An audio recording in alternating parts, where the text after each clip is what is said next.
Halo anak-anak, kita jumpa lagi. Yuhu, anak-anak. Tante Ana senang sekali bertemu kalian. Halo juga, saya Mona. Kita bertemu lagi. Halo juga teman-teman. Aku Cika. Kita bertemu lagi. Kita akan masuk seri 11 sampai seri 20. Seri 11 sampai seri 20 akan membahas Bagaimana manusia mencari jalan keselamatan. Selamat mengikuti.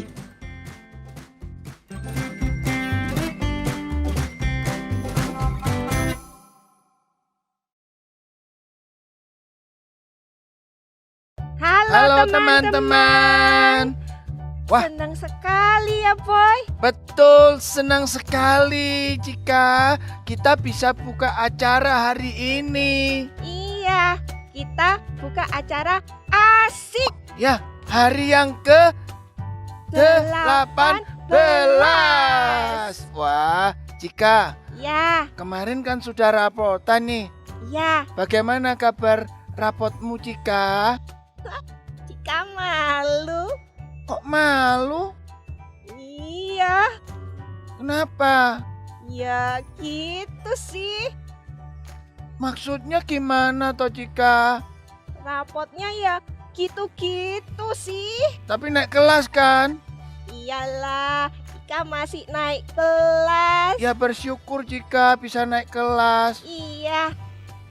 Boy, Ya apa? denger-denger Boy juara ya. Iya jangan rame-rame Cika. Keren Boy. Juara 1 loh Cika. Wih, hebat. Tapi Boy itu belajarnya rajin, giat. Oh gitu ya Boy. Iya, Harus rajin ya. iya. Cika, kemarin Boy kan baca-baca buku. Terus? Ada satu orang, Boy lupa namanya. Tapi dia pinter Cika. Bisa hitung kecepatan cahaya. Wah. Bisa, wah macem-macem lah pokoknya. Terus Boy. Pokoknya pinter. Terus Oh, baca buku lagi Cika.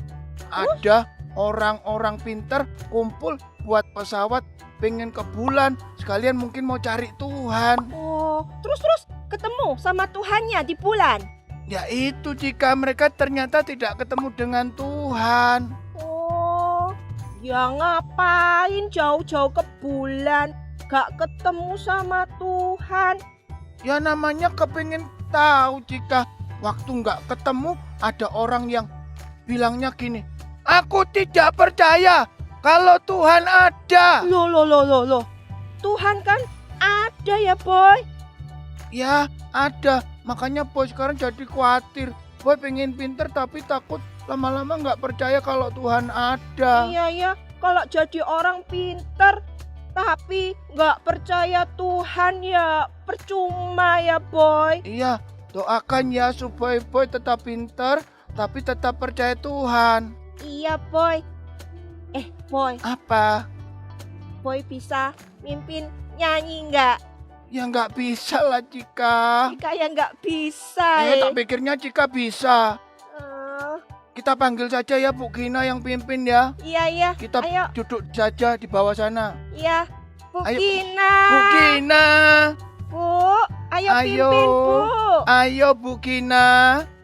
Ika, Boy, mau pimpin pujian. Udah, ibu aja yang pimpin. Cika, Boy, duduk manis. Sama anak-anak yang lain, kita duduk manis ya. Kita nyanyi sama-sama yuk. Tuhan Yesus, aku berjanji. Yuk, kita nyanyi ya. Musik.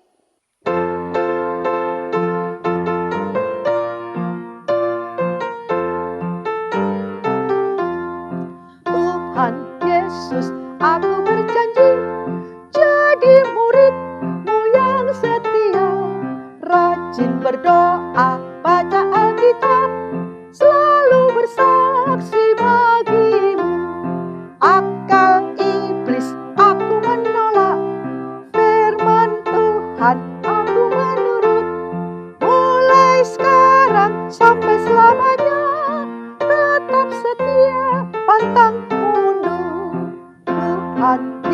tulus. Aku berjanji jadi muridmu yang setia, rajin berdoa, baca Alkitab, selalu bersaksi bagimu. Akal iblis aku menolak, firman Tuhan aku menurut. Mulai sekarang sampai selamanya, tetap setia, pantang mundur. Nah, udah ya? Ibu udah mimpin pujian. Sekarang kita doa yuk sebelum kita mendengarkan kebenaran firman Tuhan. Ayo anak-anak, lipat tangan, duduk manis, siapkan hati. Karena kita akan berdoa kepada Tuhan. Mari kita berdoa.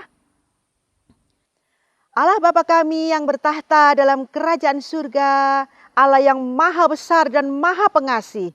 Tuhan, betapa bersyukurnya kami masih diberi kesempatan pada hari ini untuk mendengarkan kebenaran firman Tuhan. Mohon belas kasihan Tuhan turun. Kiranya anak-anak bisa menerima dengan benar dan baik kebenaran firman Tuhan. Karena itu adalah kekuatan bagi kami semua. Tuhan, kiranya Engkau mengurapi Pak Leo yang akan memberikan kebenaran firman Tuhan. Tuhan yang pimpin acara ini. Terima kasih Tuhan. Dalam nama Tuhan Yesus kami berdoa dan mengucap syukur. Amin. Baiklah anak-anak, kita sudah berdoa. Ayo terutama Cika, Boy duduk manis. Kita sama-sama mendengarkan kebenaran firman Tuhan bersama teman-teman yang lain. Yuk kita sama-sama mendengarkan. Duduk yang manis ya. Kita serahkan kepada Pak Leo. Shalom anak-anak sekalian, senang sekali bisa berjumpa kembali dalam acara Asik Apa, Siapa, Kapan ya. Nah hari ini Bapak Leo akan membawakan satu judul Tuhan tidak ada, kapan ya. Tetapi mari sebelumnya kita sama-sama tundukkan kepala, kita akan berdoa. Bapa dalam sorga, kami berterima kasih jikalau hari ini Tuhan masih berikan kesempatan untuk kami boleh beriman dan percaya kepadamu.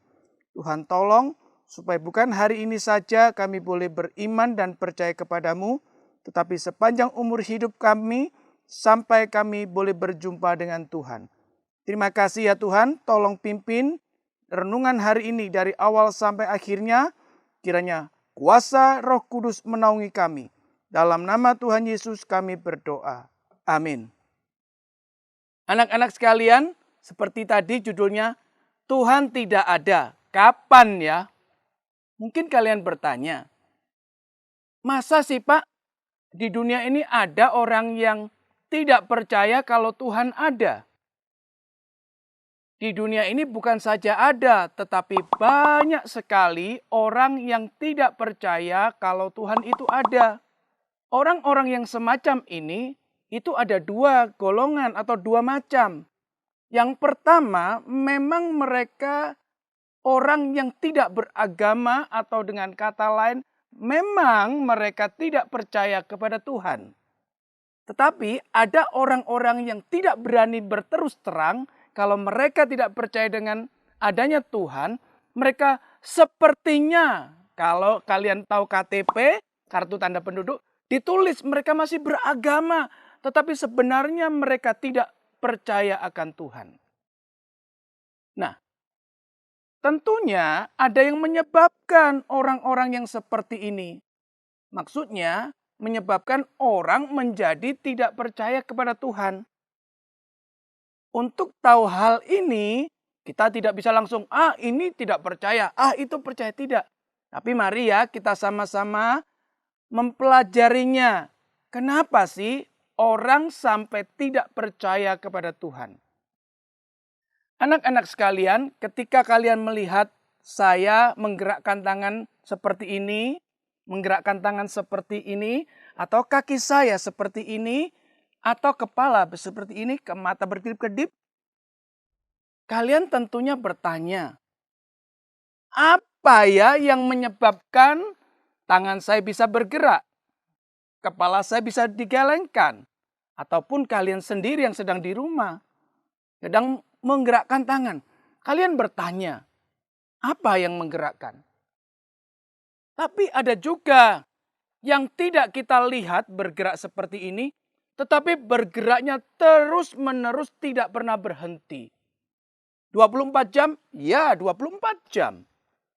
Tapi tidak pernah kita ketahui sedikit pun tentang gerak itu. Apa saja yang kita tidak ketahui dan tidak pernah kita kehendaki tetapi bergerak. Seluruh organ di dalam tubuh kita, termasuk usus, jantung, paru-paru, ginjal kita dan semuanya itu tidak pernah kita lihat, tetapi bergerak secara otomatis. Wah, kalau begitu tentunya ada yang menggerakkan. Apa itu? Yang menggerakkan adalah organ yang Tuhan tempatkan di dalam kepala kita ini yang dilindungi oleh tulang tengkorak, yaitu otak. Otak kita ini merupakan pengatur, penggerak seluruh anggota tubuh kita dan seluruh organ tubuh yang ada dalam kita. Sungguh luar biasa Tuhan menciptakan otak yang ada di dalam tubuh kita. Sekalipun otak ini kecil, kalau di dalam botol nggak sampai sebotol minuman mineral yang 1.500. Karena jumlahnya cuma 1.250 sampai 1.350 cc. Besarnya kalau ditimbang mungkin sekitar 1,5 kilo. Tetapi dia mampu menggerakkan seluruh anggota tubuh kita dan seluruh organ tubuh kita. Bahkan bisa memerintahkan segala sesuatu. Di tahap pertama ini kita melihat betapa luar biasanya otak yang diciptakan Tuhan untuk mengatur seluruh gerak baik anggota tubuh maupun organ tubuh kita. Kalau sampai di sini saja, maka otak manusia tidak akan berbeda dengan otak binatang. Karena otak binatang juga bisa menggerakkan anggota tubuhnya dan menggerakkan seluruh organ tubuhnya. Tetapi di dalam diri manusia, fungsi otak yang kedua adalah Tuhan berikan kekuatan untuk berpikir. Artinya bahwa manusia Tuhan berikan kekuatan melalui otaknya, melalui pikirannya untuk merencanakan segala sesuatu. Apa saja yang direncanakan oleh manusia melalui pikirannya? Oh, banyak sekali. Contohnya, kalau manusia memikirkan alat transportasi. Kalau dulu manusia mau pergi jauh hanya mampu dengan berjalan kaki. Tetapi dengan bayangannya, dengan pikirannya, dengan daya kreativitasnya, manusia mulai menciptakan alat-alat untuk transportasi di darat dengan sepeda lah, berkembang menjadi sepeda motor, berkembang lagi menjadi mobil. Kalau untuk angkut yang berat diciptakan truk oleh manusia. Itu bukan sesuatu yang gampang langsung begitu saja timbul. Maka manusia juga memikirkan bagaimana kalau transportasi melalui laut. Maka manusia mulai menciptakan perahu-perahu kecil. Dan terus berkembang sampai menjadi perahu yang besar dan kapal motor yang besar untuk mengangkut orang dari satu pulau ke pulau yang lain. Maka manusia terus memikirkan, waduh kalau naik perahu atau kapal laut lama loh kalau mau pergi yang tempat yang jauh sekali. Maka manusia memikirkan untuk membuat alat transportasi melalui udara. Terciptalah pesawat udara. Tapi jangan lupa pesawat udara yang kalian lihat sekarang tidak seperti yang dulu. Dulu itu sangat sederhana. Bahkan kadang dibuat dari kayu awalnya. Tapi berkembang menjadi besar, bisa mengangkut orang dalam jumlah banyak. Itu transportasi. Maka manusia juga memikirkan bagaimana cara membuat kain. Kalau dulu pakai alat-alat yang sederhana dipintal dengan alat tradisional. Maka manusia memikirkan kalau caranya seperti ini. Waduh, pasti lama sekali untuk menghasilkan kain dalam jumlah banyak. Maka manusia menciptakan alat-alat mesin modern sehingga dengan cepat menghasilkan kain yang banyak. Dengan mesin manusia bisa juga membuat kertas dalam jumlah banyak. Dengan mesin mobil bisa digerakkan. Dengan mesin pesawat bisa digerakkan. Prinsipnya atau pokoknya melalui mesin manusia bisa mencapai semua hal menjadi lebih baik. Yang ketiga, kalau kalian melihat, manusia perlu alat komunikasi. Ya, kalau alat komunikasi yang paling penting adalah bahasa kita ini. Tapi alatnya. Alat dulu memikirkan manusia bagaimana ya aku bisa berbicara dengan temanku atau saudaraku di tempat yang jauh sekali. Tapi aku bisa omong-omong dengan enak. Maka manusia menciptakan telepon. Telepon yang kalian punya sekarang kan handphone. Bukan handphone yang seperti sekarang. Telepon nanti itu paling sederhana sampai berkembang menjadi handphone. Nah handphone juga tidak seperti sekarang. Dulu handphone berbicara hanya bisa dengar suara. Tapi lama-lama manusia mikirkan kurang enak dong kalau pikirnya hanya bisa bicara dengar suara. Manusia pingin bisa bicara sambil lihat gambar. Maka diciptakan handphone yang bisa keluar gambar seperti televisi. Waktu bicara dengan teman kita, dengan saudara kita, dengan papa mama kita. Itu sebabnya Tuhan berikan otak pada manusia untuk bisa berpikir, untuk bisa berkreasi. Maka manusia karena kepandaiannya tersebut, manusia mulai meninggalkan Tuhan. Atau manusia menempatkan otak yang diciptakan Tuhan ini sebagai pengganti Tuhan pencipta. Sekali lagi, dengan kemampuan otaknya manusia mulai lupa diri, mulai bangga menempatkan otak atau pikiran di atas Tuhan pencipta. Dengan demikian, otaklah yang menjadi Tuhan bagi manusia. Ini penyebab pertama buat orang yang tidak percaya bahwa Tuhan itu ada. Otaklah yang menjadi Tuhan buat mereka. Benarkah otak menjadi segala-galanya buat manusia? Tidak. Nanti kita lihat jawabannya. Hari ini saya katakan di awal tidak. Yang kedua, apa sih yang menyebabkan manusia itu tidak lagi percaya kepada Tuhan, bahwa Tuhan itu ada? Yang kedua adalah ketika manusia di dalam perkembangannya semakin hari semakin menghasilkan alat-alat teknologi yang begitu luar biasa, manusia masih melihat di sana masih ada banyak kejahatan, di sini masih ada banyak kejahatan.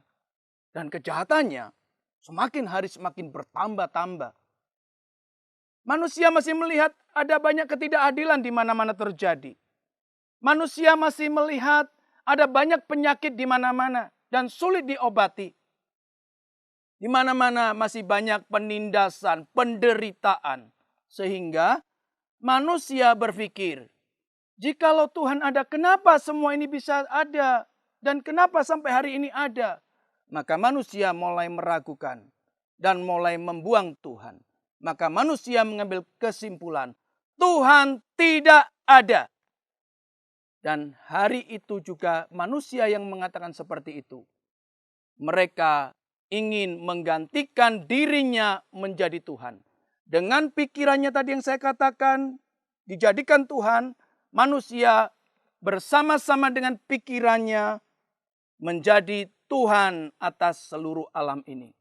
Dengan kata lain, manusia mengatakan, akulah Tuhan. Kalau Tuhan yang sesungguhnya itu dulu katanya ada itu karena manusia yang menciptakan. Nah, ini satu hal yang manusia kerjakan salah di hadapan Tuhan. Dengan otak yang Tuhan berikan menjadi pandai, menjadi bisa berpikir, menjadi bisa merencanakan. Otak ini dipakai untuk melawan Tuhan. Anak-anak sekalian, jadi ada dua hal yang menyebabkan orang menjadi tidak percaya kalau Tuhan itu ada. Yang pertama, karena otaknya ditinggikan, dijadikan Tuhan di dalam hidup manusia. Yang kedua, karena manusia sudah kecewa kepada Tuhan. Tuhan tidak ada karena manusia kecewa. Nah, anak-anak sekalian, apa sih jawab Alkitab yang sesungguhnya?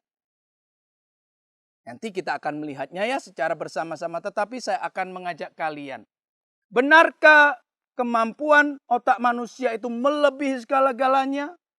Tidak. Contoh yang saya akan berikan pada kalian. tahun 2019 sampai 2020, tepatnya mulai Desember 2019, itu ada yang namanya wabah pandemi virus corona. Virus corona dimulai dari negeri China, terus menyebar kemana-mana. Jikalau memang otak itu adalah Tuhan, jikalau memang pikiran itu bisa menyelesaikan semuanya, harusnya virus corona tidak bisa menyebar ke berbagai macam negara. Tapi faktanya, sampai hari ini virus corona masih menyebar kemana-mana. Artinya bahwa otak manusia mempunyai keterbatasan dan tidak bisa menjadi Tuhan. Tuhan Allah tetaplah Tuhan Allah. Otak tetaplah otak. Pikiran tetaplah pikiran. Otak dan pikiran mempunyai keterbatasan. Kenapa saya katakan begitu? Karena memang ada bagian-bagian tertentu yang diizinkan oleh Tuhan untuk manusia bisa mampu memikirkannya dan membuatnya segala sesuatu. Tetapi ada bagian-bagian yang tertentu. Memang Tuhan tidak izinkan untuk manusia bisa memikirkannya dan membuatnya. Bukankah manusia berpikir bahwa otaknya itu segala-galanya? Bukankah otaknya mampu menciptakan ini dan itu? Memang jikalau Tuhan memberikan izin untuk itu manusia bisa kerjakan melalui daya pikirnya, memang manusia bisa kerjakan. Tetapi ada bagian yang memang manusia tidak bisa pikirkan dan kerjakan. Anak-anak sekalian, itu sebabnya kalian yang tahu tentang kebenaran, mari kita tetap percaya bahwa Tuhan Allah itu ada. Alkitab dari awal memberitahukan pada kita bahwa Tuhan Allah itu ada. Tuhan Allah ada bukan karena manusia sehingga Tuhan Allah ada, bukan. Tetapi Tuhan Allah ada sebagai pencipta alam semesta dan pencipta manusia. Terus bagaimana Tuhan bisa ada?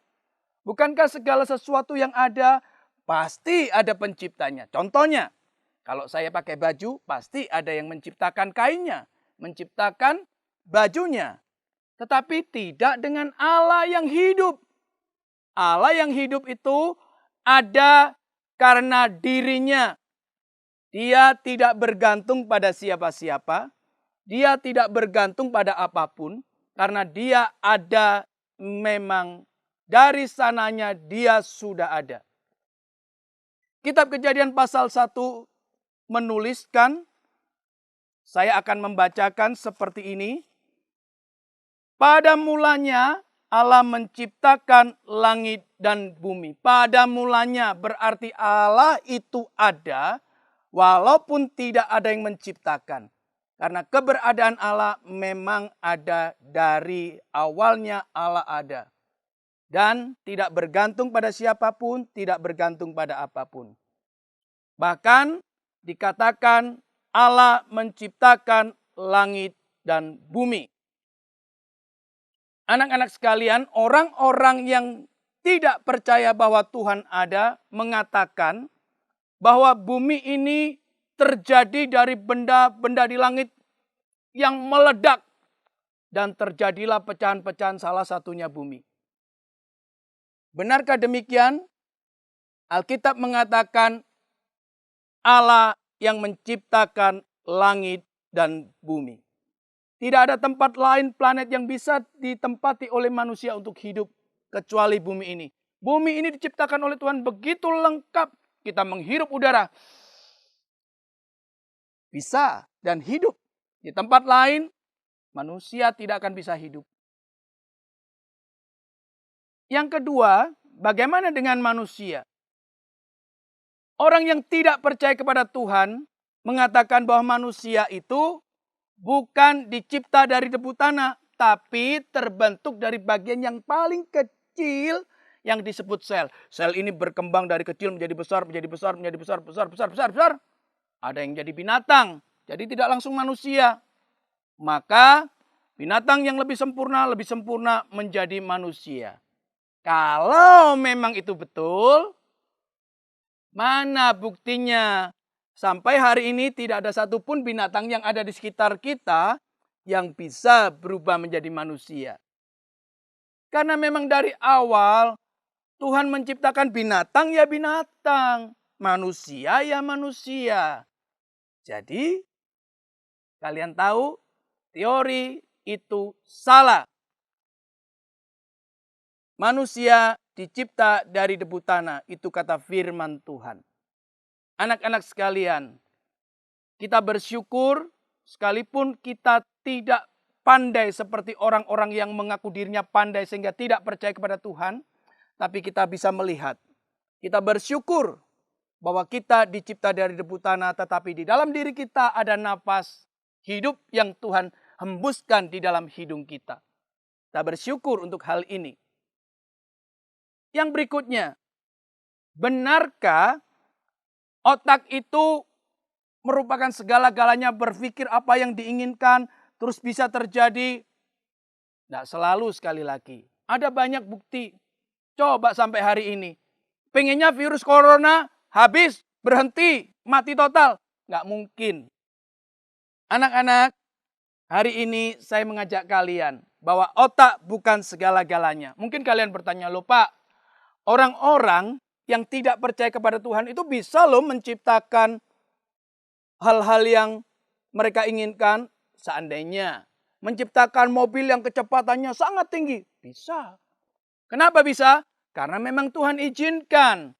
Tuhan berikan waktu untuk manusia menciptakan itu. Tetapi jangan lupa, kalau manusia bisa seperti itu, karena Tuhan izinkan. Kita ambil contoh ya di dalam Alkitab. Kalian ingat? Ada cerita Nuh di dalam Alkitab.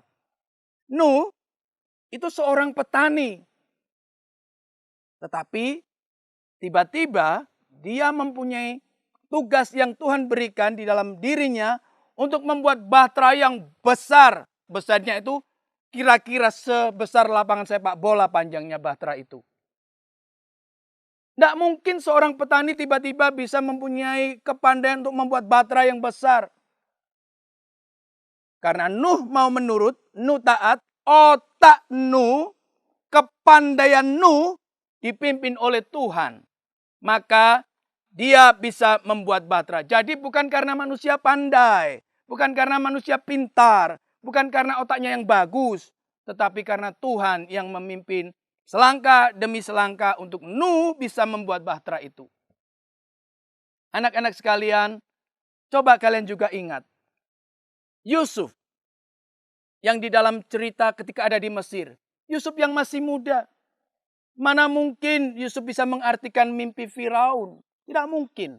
Yusuf dengan jujur mengatakan bahwa Allahnya yang mampu mengartikan mimpi itu. Dan kita lihat Yusuf yang masih muda bisa menjadi seorang pembesar di Mesir. Untuk mengatur seluruh Mesir. Jikalau bukan Tuhan yang pimpin otak Yusuf. Yusuf tidak akan bisa mempunyai kemampuan untuk menjadi pemimpin di Mesir saat itu. Anak-anak, membuktikan Tuhan ada itu bukan sesuatu yang sulit buat kita orang yang percaya kepada Tuhan. Kenapa? Karena memang Alkitab yang kita punyai selalu mengatakan Tuhan berbicara. Tuhan berbicara. Berbicara kepada siapa? Tuhan berbicara kepada manusia. Artinya Tuhan itu ada. Bukan karena diada-adakan, tapi Tuhan ada.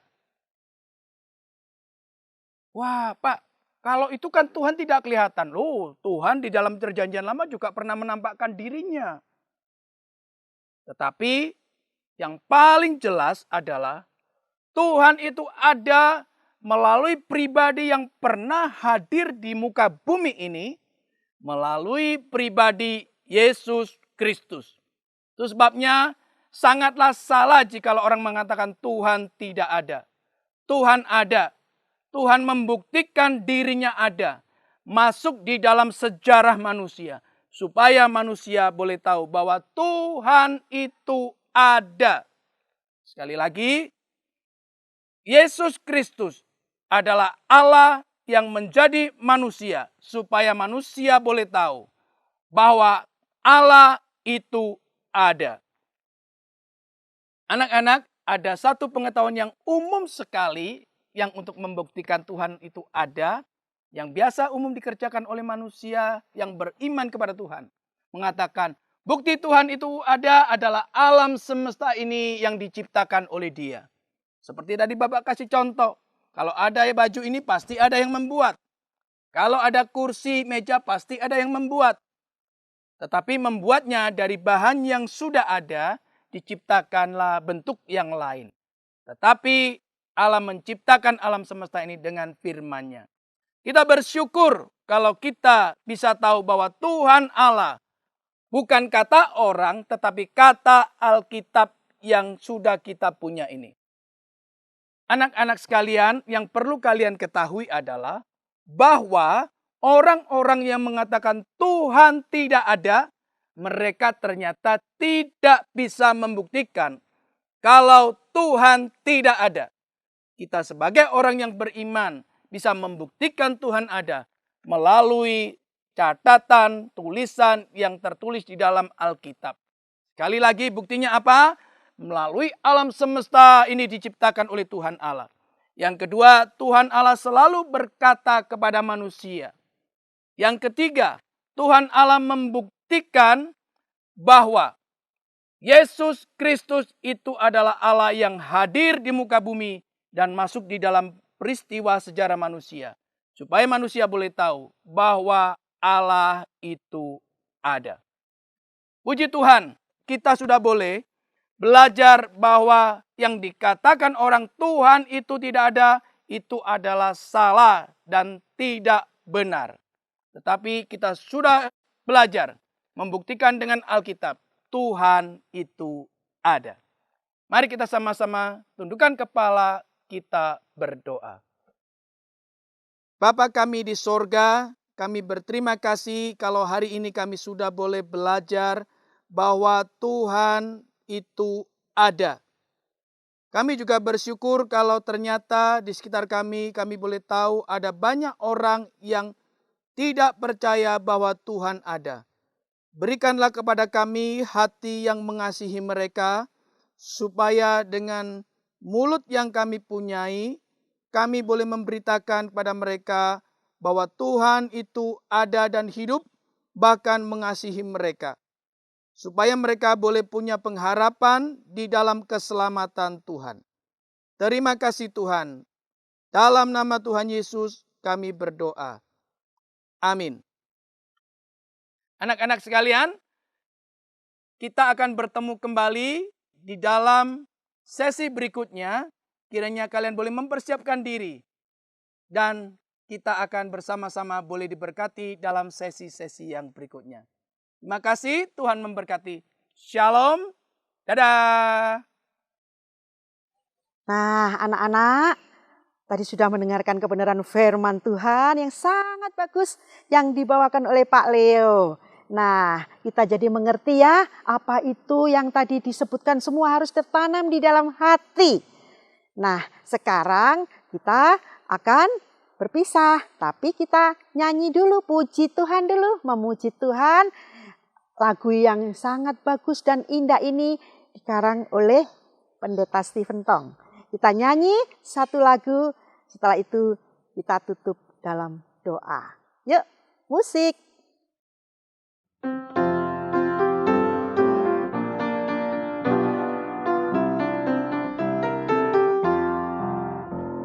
Aku sedang berjalan dengan Tuhanku, sinar surga penuh di hatiku. Aku bergandeng tangan dengan Tuhanku, menuju surga mulia dan kekal. Jalan berpadu, hati bersatu, suka surga penuh di hatiku. Aku sedang berjalan dengan Tuhanku, mulia surga penuh di hatiku. Nah, kita sudah menyanyi lagu yang sangat indah. Mari kita sekarang tutup dalam doa, lipat tangan, siapkan hati, karena kita akan berdoa kepada Tuhan. Mari kita berdoa ya. Allah Bapa kami yang bertahta dalam kerajaan surga, sungguh bersyukur kami sudah mendengarkan kebenaran firman Tuhan. Sekali lagi Tuhan, kiranya kebenaran firman Tuhan itu tertancap di hati kami semua anak-anak-Mu ini. Sehingga bisa menjadi bekal firman Tuhan ini untuk perjalanan di dalam dunia kesementaraan ini. Tuhan, bersyukur sekali lagi untuk firman-Mu. Dan sekali lagi Tuhan, mohon kiranya Tuhan memberkati dan menyertai kami semua. Dalam nama Tuhan Yesus kami berdoa dan mengucap syukur. Amin. Nah, anak-anak, jangan lupa kita akan menyaksikan lagi acara Asyik Sabtu depan. Jangan lupa jam berapa? 5 sore. Ya, jam 5 sore. Setelah itu, jangan lupa juga minggunya kita ibadah bersama-sama dengan keluarga. Dengan papa, mama, adik, kakak. Oke? Sampai jumpa ya anak-anak di acara Asyik Sabtu depan. Dadah!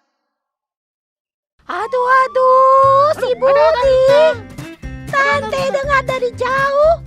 Si Budi mau betapa? Betul, Tante. Kecil-kecil mau betapa? Mau cari apa, Budi? Belajar terus.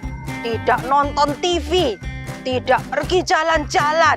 Supaya bisa mencapai SD selesai dalam waktu 3 tahun.